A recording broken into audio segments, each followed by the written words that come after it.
ശബരിമല യുവതീ പ്രവേശനവുമായി ബന്ധപ്പെട്ട പുനഃപരിശോധനാ ഹർജികളിൽ സുപ്രീം കോടതി നാളെ പരിഗണിക്കും. ശബരിമല യുവതീ പ്രവേശനം എതിർക്കുന്നവരുടെ വാദമാണ് അടുത്ത ആദ്യ 3 ദിവസം കേൾക്കുക. അതേസമയം ഏപ്രിൽ 14, 15, 16 തീയതികളാണ് യുവതീ പ്രവേശനത്തെ അനുകൂലിക്കുന്നവരുടെ വാദം. കഴിഞ്ഞ ദിവസം ഹർജി പരിഗണിക്കാൻ ചീഫ് ജസ്റ്റിസ് സൂര്യകാന്തിന്റെ അധ്യക്ഷതയിൽ 9-അംഗ ഭരണഘടനാ ബെഞ്ച് രൂപീകരിച്ചിരുന്നു.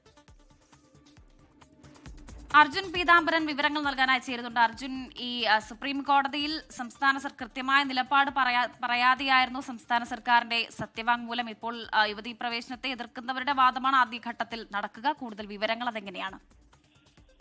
വളരെ നിർണായകമായിട്ടുള്ള വാദമാണ് നാളെ സുപ്രീം കോടതിയിൽ ആരംഭിക്കാൻ പോകുന്നത്. 7, 8, 9 തീയതികളിൽ 2018 ഈ ശബരിമലയിലെ യുവതീ പ്രവേശനം അനുവദിച്ചുകൊണ്ടുള്ള സുപ്രീം കോടതി വിധിയിൽ പുനഃപരിശോധന വേണമെന്ന് ആവശ്യപ്പെട്ടവരുടെ ഹർജികൾ ആദ്യം പരിഗണിക്കും. അതിനുശേഷമായിരിക്കും 15, 16, 17 തീയതികളിലായിരിക്കും ഇപ്പോഴത്തെ വിധിയിൽ ഒരു പുനഃപരിശോധന വേണ്ട എന്ന് പറയുന്ന അത്തരത്തിൽ നിലപാടെടുത്തിട്ടുള്ളവരുടെ ഒരു ഹർജികൾ പരിഗണിക്കുക എന്നുള്ള കാര്യമാണ് അറിയാൻ സാധിക്കുന്നത്. അതിൽ തന്നെ സംസ്ഥാന സർക്കാരും അതുപോലെ തന്നെ ദേവസ്വം ബോർഡും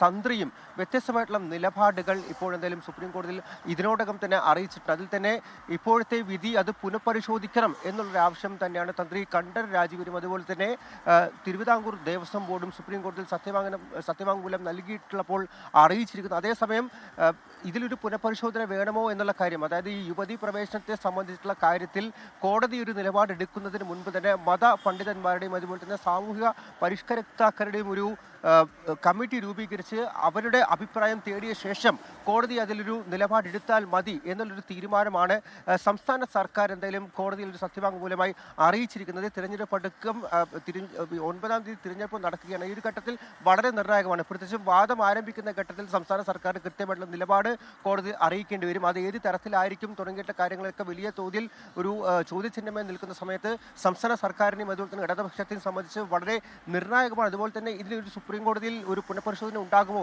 മറ്റൊരു വിധി ഉണ്ടാകുമോ എന്നുള്ള കാര്യത്തിലും അടുത്ത 3 ദിവസങ്ങളിലെ വാദങ്ങൾ വളരെ നിർണായകമാണ് എന്ന് പറയേണ്ടി വരും. ഇതിൽ ഏറ്റവും പ്രധാനമായിട്ടും ഇപ്പോഴത്തെ 2018 വിധി അതിൽ ഉയർന്നിട്ടുള്ള ഏറ്റവും പ്രധാനമായിട്ടുള്ള വിശാല ഭരണഘടനാ ചോദ്യങ്ങൾ, അതിനപ്പുറത്തേക്ക് മത സ്വാതന്ത്ര്യത്തിലെ ഉള്ള അവകാശങ്ങൾ തുടങ്ങിയിട്ടുള്ള സമാന വിഷയങ്ങളെല്ലാം ഈ 6 ദിവസങ്ങൾ, അതായത് 7, 8, 9 തീയതികളിലും അതുപോലെ തന്നെ 15, 16, 17 തീയതികളിലും ഈ പറയുന്ന ഹർജികൾ പരിഗണിക്കുന്ന സമയത്ത് ചോദ്യമായി ഉയർന്നു വരും എന്നുള്ള കാര്യം തന്നെ അറിയാൻ സാധിക്കും. അതിനപ്പുറത്തേക്ക് കേന്ദ്രത്തിന്റെ നിലപാടും അതിൽ വളരെ പ്രധാനപ്പെട്ടതായിരിക്കും. പ്രത്യേകിച്ചും ഇത്തരത്തിൽ ഒരു മതത്തിന്റെ സ്വാതന്ത്ര്യത്തെ സംബന്ധിച്ചിട്ടുള്ള വിഷയങ്ങൾ സുപ്രീം കോടതി പരിഗണിക്കുന്ന സമയത്ത് അതിൽ എത്രത്തോളം ഇടപെടലുകൾ നടത്താൻ സാധിക്കും കോടതിക്ക് എന്നുള്ള ചോദ്യം കൂടി അവിടെ ഉയർന്നു വരുന്നുണ്ട്. ഇക്കാര്യത്തിലടക്കം കേന്ദ്രത്തിന്റെ നിലപാട് വളരെ പ്രധാനപ്പെട്ടതായിരിക്കും എന്നുള്ള കാര്യം തന്നെയാണ് പറയാൻ സാധിക്കുക. എന്തായാലും തിരഞ്ഞെടുപ്പ് അടുത്തിരിക്കുന്ന ഘട്ടത്തിൽ, അതായത് 9-ാം തീയതി തിരഞ്ഞെടുപ്പ് നടക്കുന്നു, അതിന് 2 ദിവസം മുൻപ് ഏപ്രിൽ 7-ാം തീയതിയാണ് സുപ്രീം കോടതിയിലെ വാദം ആരംഭിക്കുന്നത്. വളരെയധികം നിർണായകം തന്നെയാണ് ഈ ഒരു ഘട്ടത്തിൽ. അനൂപ്, വർഷ.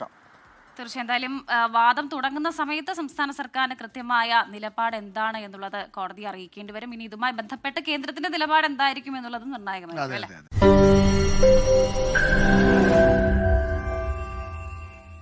ലോകത്തെവിടെയായാലും ഏത് സമയത്തും 24 വാർത്തകളും ഓഗ്മെന്റഡ് റിയാലിറ്റി പാക്കേജുകളും എക്സ്പ്ലെയിനറുകളും വിശദമായി കാണാൻ ഞങ്ങളുടെ യൂട്യൂബ് ചാനൽ നിങ്ങൾക്ക് സബ്സ്ക്രൈബ് ചെയ്യാം.